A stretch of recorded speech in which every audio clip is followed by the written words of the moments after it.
दोस्तों हम सबका यही होता है इंडिया में जो भी कंस्ट्रक्शन होती है कि क्रैक आ रहे हैं, दीवारों पे क्रैक है, प्लास्टर करने के बाद भी क्रैक आ रहे हैं, पेंट में भी क्रैक्स दिख रहे हैं। तो क्यों आ रहे हैं, कैसे सही कर सकते हैं? हमें उनको आने ही नहीं देना है। वो कैसे हम कर सकते हैं, ये चीज़ें चेक करोगे जब आपका जुड़ाई का काम हो रहा है, ब्रिक वर्क हो रहा है, तब आपको ये करोगे तो आपके क्रैक्स नहीं आएंगे। जब प्लास्टर हो रहा है ये करोगे तब क्रैक्स नहीं आएंगे। और साथ में खर्चा कितना आएगा प्लास्टर करने में? एक कमरा है आपका, उसमें प्लास्टर अगर हमें करवाना है कितना खर्चा आ जाता है वो हम आपको पता होना चाहिए। वो आप कैसे कैलकुलेट करोगे? मतलब 1 मिनट में बैठे बैठे कैलकुलेट कर दोगे कितना सीमेंट, सैंड या कितना खर्चा आएगा। ये वीडियो आपको सब कुछ सिखा देगी। सबसे पहला काम ही हमारा स्टार्ट हो जाता है जब ब्रिक वर्क चल रहा होता है, तभी से आपको ध्यान देना शुरू करना पड़ेगा। देखो, जब ब्रिक वर्क कर रहे होते हैं उसी दौरान आपको देखना है कि वो ब्रिक वर्क है जो जुड़ाई की जा रही है वो प्रॉपर से की जा रही है कि नहीं। मतलब प्लम बॉब जो रहता है उससे चेक करना है कि सीधी दीवार है कि नहीं, कहीं अंदर नहीं मुड़ रही। जो रैकिंग की जाती है, रैकिंग क्या होता है? जो आपके ईंटों के बीच का मसाला होता है वो प्रॉपर से उसको निकाला जा रहा है, क्योंकि जब अगर प्लस्तर उसके ऊपर किया जाएगा तो वो अच्छे से चिपकता नहीं है अगर रैकिंग अच्छे से नहीं की है। तो वो आपको देखना है कि मिस्त्री को बता देना है कि रैकिंग कर ले। एक साइड तो सरफेस जो होगी वो रफ निकलेगी, एक साइड रैकिंग कर लो, अच्छे से हो जाएगा। ठीक है, ये चीज़ आपको देखनी है। और जब आपकी ब्रिक वर्क हो जाती है उसमें जो भी आइटम आती हैं, प्लम्बिंग की आती हैं, जहाँ कंडक्ट पाइप बिजली की आती है, उसको प्रॉपर से कटिंग करो। ठीक है, जितना आप प्रॉपर डेप्थ रखनी है, ना ज़्यादा डेप्थ हो जाए ना कम डेप्थ रहे। ज़्यादा डेप्थ हो जाएगी दूसरी तरफ दीवार को दिक्कत आएगी, कम डेप्थ होगी तो वो जब प्लास्टर कर दोगे उधर वहाँ एक क्रैक बन जाता है, हेयर लाइन क्रैक, वो नहीं बनने देना। प्रॉपर डेप्थ उसकी करनी है, कटर से कटिंग करके निकाल के पाइप फिक्स कर दो। उसके बाद उस पर क्या करना है आपको, 1:3, 1 में सीमेंट 3 में सैंड का माल बना के उस पर अच्छे से लगा देना है, उसको रफ कर देना है, कट वगैरह मार देने। ठीक है, जब वो हो जाना है उसके ऊपर चिकन मैश या फाइबर मैश वो लगा देनी है और आपकी दीवार को थोड़ा सूखने देना है। मतलब उसमें जब आप प्लास्टर करने जाओ तो उसमें वेट नहीं होनी चाहिए, मॉइस्चर कोई नहीं होना चाहिए दीवार में, सूखी दीवार आपकी होनी चाहिए। ये पहली शर्त होती है जब भी प्लास्टर करने से जाना है आपने। दूसरी चीज़, जो भी फैन के बॉक्स आती हैं, डिब्बियाँ आती हैं, उनको प्रॉपर से पहले फिक्स करवा लो। ये हो गया काम। उसके बाद उसकी तराई करो दीवार की, उसको क्यूरिंग करो।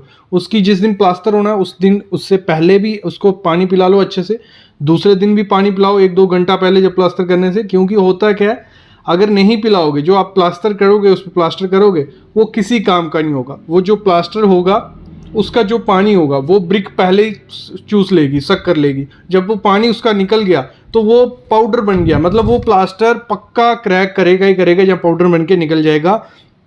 तो ये बहुत इंपॉर्टेंट चीज़ होती है कि उसको क्यूरिंग करनी ही करनी है।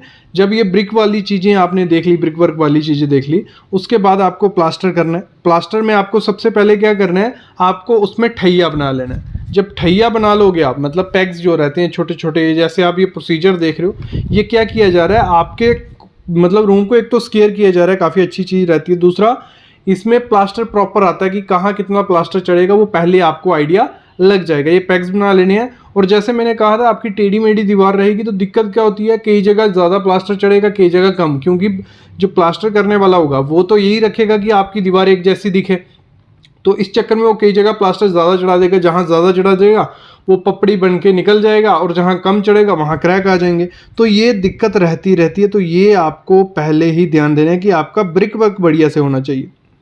फिर जो आपको क्या करना है, नेक्स्ट चीज़, जैसे ही आपकी जो ब्रिक वर्क हो गया होता है उसमें जो बाइंडिंग वायर शटरिंग वाली लगाई होगी, जहाँ कील लगी होगी, जहाँ लकड़ा लगा होगा, जहाँ पेपर लगा होगा, वो सब कुछ साफ़ कर लेना। नहीं तो प्लास्टर वाला क्या करता है, जब पानी मारा होता है तो नरम हो गई होती है, उसी के ऊपर लगा देता है। इतनी मेहनत नहीं मारता वो प्लास्टर वाला, वो बोलता है कि जुड़ाई वाले का काम था, वो तो लगा देता है। लेकिन बाद में क्या होता है, वो चीज़ सड़ जाती है अंदर से, और जहाँ तो उसमें डिट्रॉइड, तो क्रैक आपके वहाँ शुरू हो जाती हैं, ये दिक्कत आती है।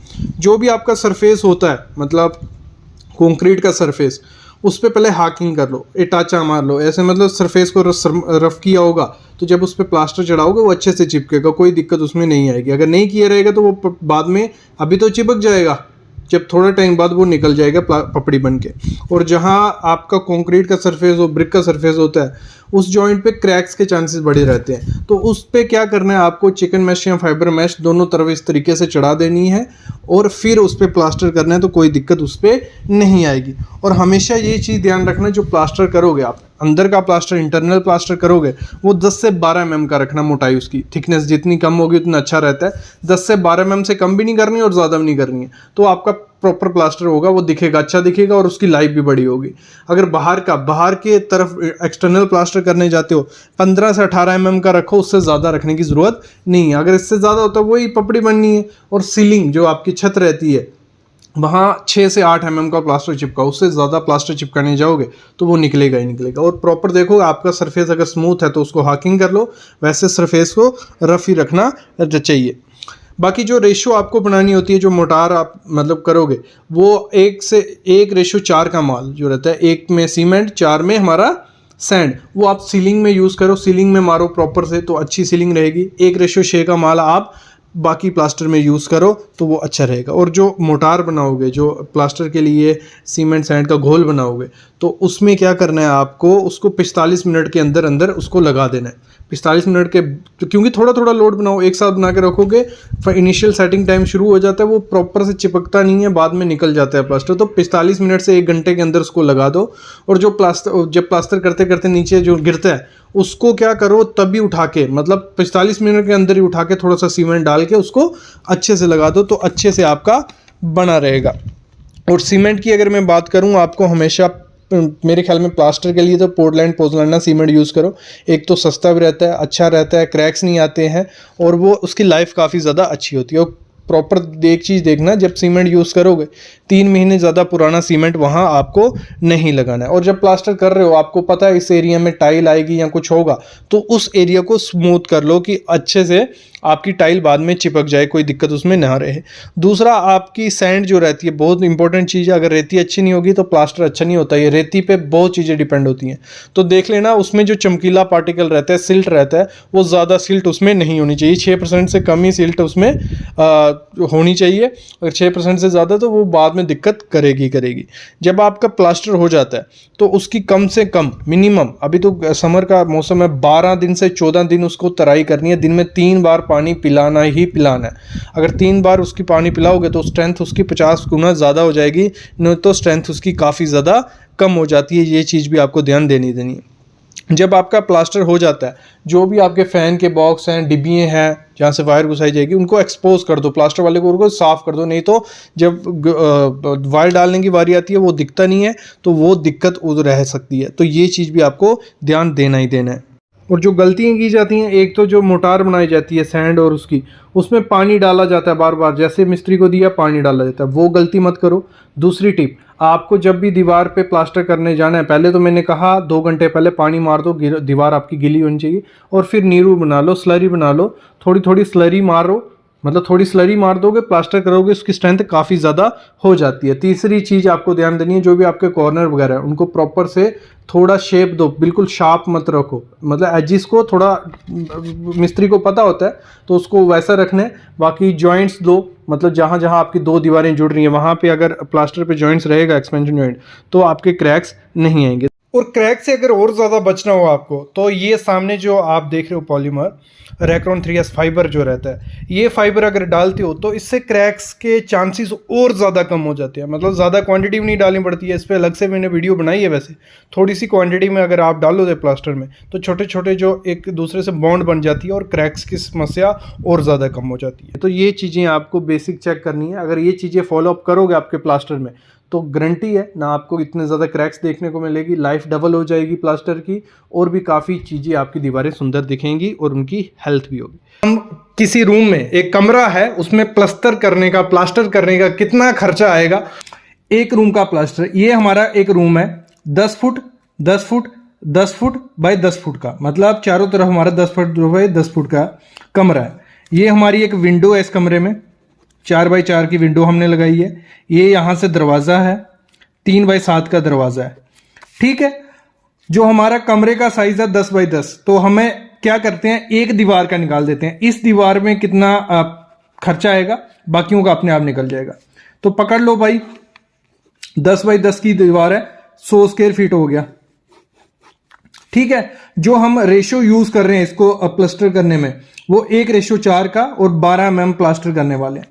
तो सबसे पहले थंब रूल समझ लो। थंब रूल क्या है? थंब रूल जो पुरानी हमने काम किया है उसमें से हमें ये मिला है, 100 स्क्वायर फीट एरिया हो, 1:4 रेशो का प्लास्टर हो, 12 mm प्लास्टर करना हो, तो हमें एक बैग सीमेंट लगता है। 100 स्क्वायर फीट एरिया में एक बैग सीमेंट हमें चाहिए। तो एक बैग सीमेंट कितने का आएगा? 430 रुपए का।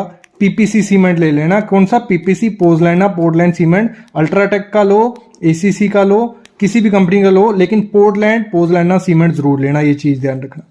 और अगर 100 स्क्वायर फीट जगह है, मतलब एरिया है, तो उसमें हमारी सैंड जाती है अप्रोक्स 5 क्यूबिक फीट। कितनी? 5 क्यूबिक फीट। तो 5 क्यूबिक फीट, तो रेट इस समय हमारे एरिया में चल रहा है रिवर सैंड का 55 रुपए पर CFT। तो 5 है, 275 रुपए की हमारी सैंड लगेगी। अभी हम एक दीवार का कर रहे हैं, इस दीवार का, बाकियों का अपने आप निकल जाएगा। ठीक है, ये हो गया, यहां तक समझ आ गया। फिर आते हैं लेबर। हमारी जो लेबर रेट है, यहां चल रहा है 15 रुपए पर square feet plaster. Labour rate, material नहीं, लेबर रेट 15 रुपए पर स्क्वायर फीट। आपके एरिया में 16-17 जितना होगा आप उतना पकड़ लेना। तो 100 स्क्वायर फीट का एरिया है हमारा, तो 15 से उसको मल्टीप्लाई कर लेते हैं। 100 इंटू 15 कितना हो गया? 1500 रुपए का हमारा खर्चा आएगा एक दीवार को प्लास्टर करवाने में। मटेरियल मिल गया, लेबर मिल गया। अभी दीवारें, मतलब लेबर का कैलकुलेट कर लेते हैं। एक दीवार ये आ गई, एक दीवार ये आ गई, मतलब 5 दीवारें, 1 2 3 4, 4 दीवारें आ गई और एक छत आ गया। वो भी कितना होगा? पूरा 10 स्क्वायर फीट होगा। तो हर एक में हमें एक दीवार में 1500 लेबर लगेगी, 1500 लेबर, 1500 लेबर, 1500 लेबर। तो 7500 रुपया एक कमरे को, उस कमरे को जो 10 बाई 10 का कमरा है, 7500 रुपया हमारा लेबर का खर्चा आएगा। कितना? लेबर का खर्चा आएगा। फिर जो सीमेंट हमारा है वो कितना लगेगा? एक दीवार पे एक बैग लग रहा था, मतलब एक दीवार थी 100 स्क्वायर फीट और उसमें हमारा जाता था एक बैग। तो ऐसी ही 5 हो गई ना, 4 दीवारें और छत 5, तो 430 से, मतलब सीमेंट कितना लगेगा? 2150 रुपए का हमारा सीमेंट लगेगा उस रूम को, कमरे को प्लास्टर करने में। फिर 4 दीवारें और एक छत, 5 हो गया। तो एक में हमारा लग रहा था 5 CFT और रेट आया था 275 रुपए। तो 5 रुपए, 5 में कितना आएगा? 275, वो हो गया 1375 रुपए का हमें सैंड लग जाएगा उस रूम में। फिर टोटल का पकड़ लेते हैं। लेबर हमारी आई थी 7500 रुपया, 7500।